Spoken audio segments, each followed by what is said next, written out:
But the most critical thing, I keep saying this, is you got to put some people in charge. We just got a designee to be the Assistant Secretary of the Navy to oversee the shipbuilding side for them. The Navy has just appointed Jason Potter to be the Assistant Secretary of the Navy for Research, Development, and Acquisition. He's going to have to go through his confirmation hearing. His background is as a staff member for 10 years. He was on the Senate Appropriations Committee for Defense, and on the committee for the Sea Power Subcommittee. And before that, he was with the U.S. Navy, seemed to have been largely on the staff at the CNO's office as an assistant.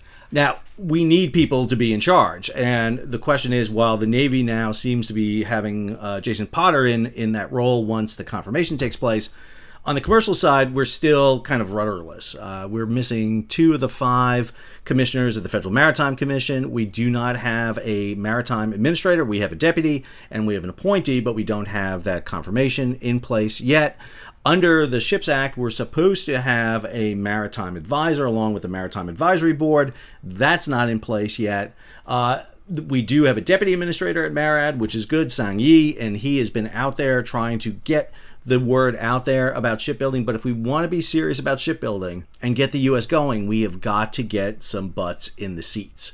And that is a big problem. If you look at something like the U.S. Merchant Marine Academy, for example, the top 3 posts there are empty. The superintendent, the deputy superintendent, and I know for a fact this one, the provost, is empty. So there is no one there to lead. The person in charge now is the chief of staff, who is acting superintendent. This is supposed to be producing the merchant mariners we need, the U.S. Merchant Marine Academy.